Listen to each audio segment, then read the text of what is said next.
Bonjour à tous et bienvenue sur Radio Sensation pour un Magesson un peu spécial aujourd'hui puisque c'est un Magesson spécial association de la ville d'Étampes. Nous allons vous faire découvrir un aperçu du tissu associatif local.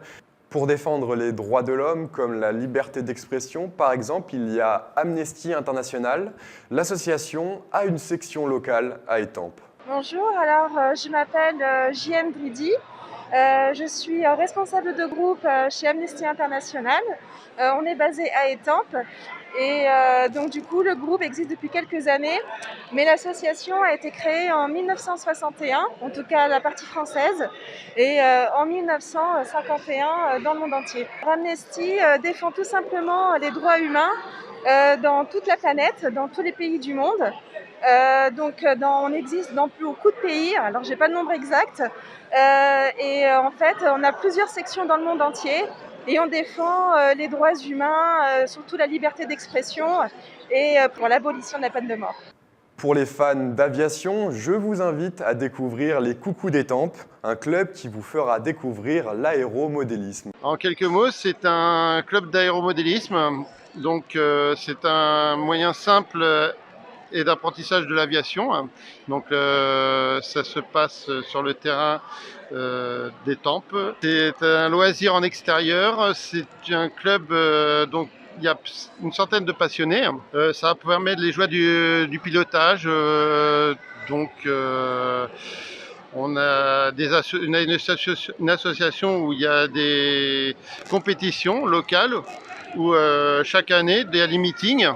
Vous le savez, Étampes est très investi sur les questions d'anciens combattants. Gilbert Chipot fait le point sur les activités des associations dans le domaine. Bonjour, je suis Monsieur Chipot Gilbert.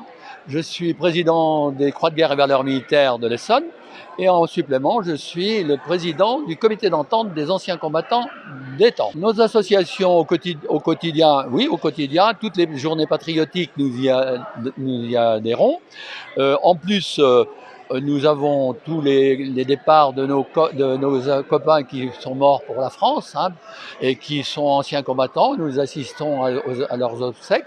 Alors, les journées patriotiques, il n'y en a pas beaucoup. Et là, avec le Covid, alors c'est encore pire, bien sûr, parce qu'on ne peut pas y être bien installé, quoi.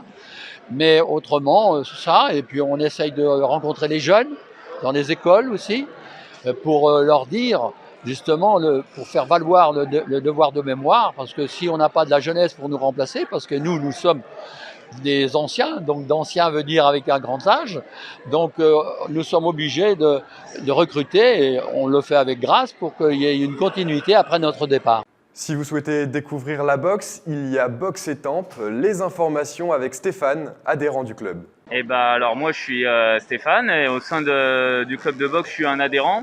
On a un prof, Fred, qui donne les cours. On fait aussi bien pour les adultes, pour les enfants. Ça se déroule au gymnase juste derrière la piscine. Vous avez le lundi et le jeudi pour les adultes, 20h, 22h. Et pour les enfants, c'est le jeudi à partir de 6 ans, c'est 19h, 20h. Non, pas du tout. J'ai l'air d'être une brute, moi. Non. Contrairement à ce qu'on peut penser, on se fait pas mal. Avec les gants, on est protégé. Et puis, justement, le prof de boxe est là pour maintenir les plus ardus. Mais non, c'est en bon enfant, ça se passe très bien. Défendre son patrimoine, voilà aussi à quoi peuvent servir les associations. Les Amis du Château Royal d'Étampes veillent à la protection des vestiges de ce dernier. Les précisions d'Ingrid Evrath, la présidente de l'association. C'est une association qui existe depuis 1995 et qui a pour but en fait de veiller à la sauvegarde des vestiges du Château Royal d'Étampes, donc château du XIIe siècle. Donc, sachant que la tour est actuellement fermée au public, et ça depuis 3 ans, en fait on a diversifié nos activités, c'est-à-dire qu'on propose fêtes médiévales, banquet médiéval, on est présent sur le marché d'Étampes également pour proposer nos pâtisseries médiévales, dans l'attente que l'architecte en fait qui est mandaté au niveau des bâtiments de France puisse intervenir et un chantier puisse être lancé pour la restauration de la tour.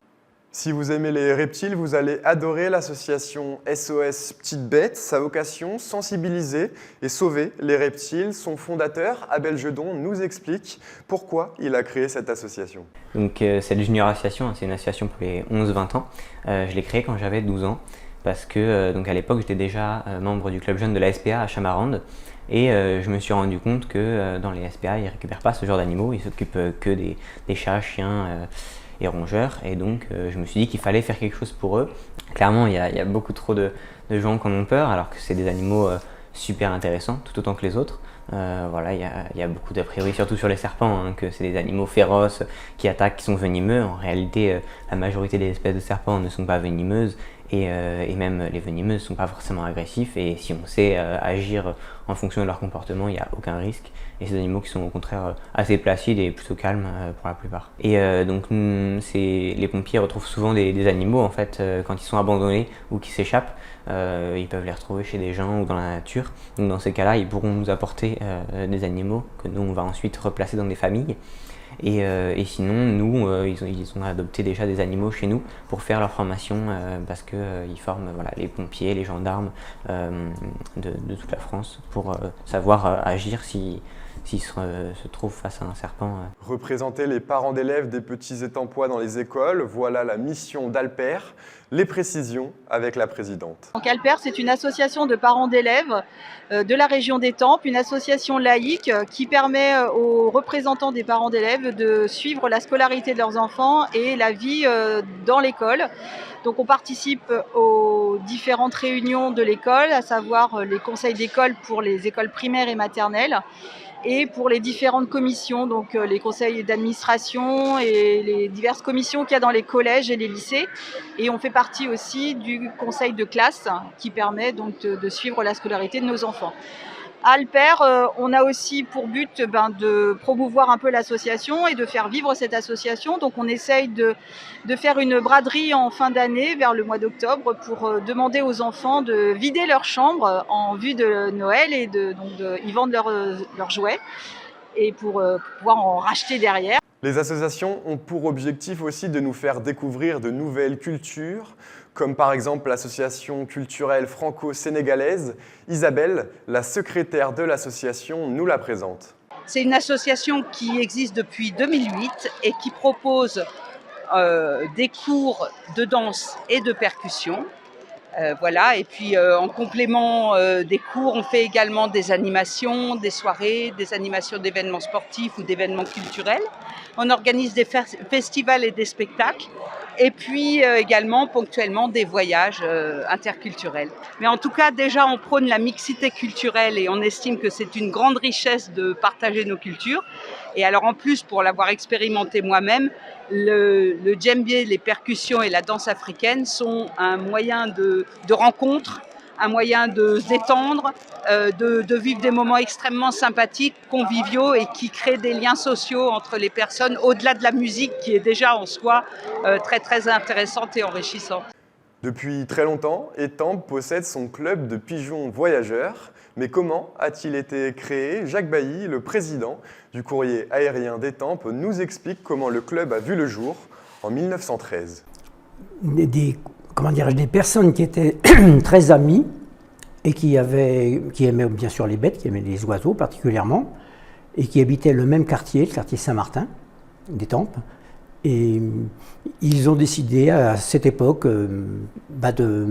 d'avoir des pigeons en premier lieu, des pigeons d'ornement, ce qu'on appelle des pigeons qui étaient là pour voler au-dessus de leur maison.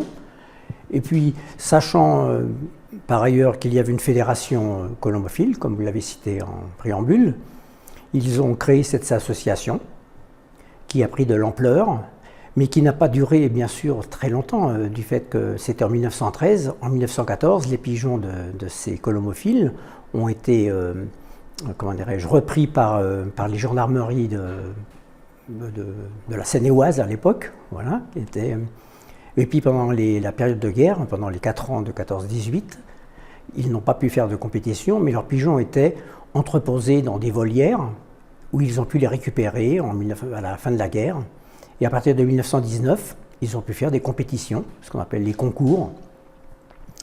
Et voilà ce que j'ai su à l'époque par un président qui est décédé depuis, mais qui m'avait expliqué quand l'association avait été créée. Merci de nous avoir suivis pour ce MAG spécial association à Étampes. Je vous dis à bientôt pour un prochain Mag-Essonne. Et vous pouvez retrouver cette émission en podcast audio ou en podcast vidéo sur notre site ou sur notre application Radio Sensation.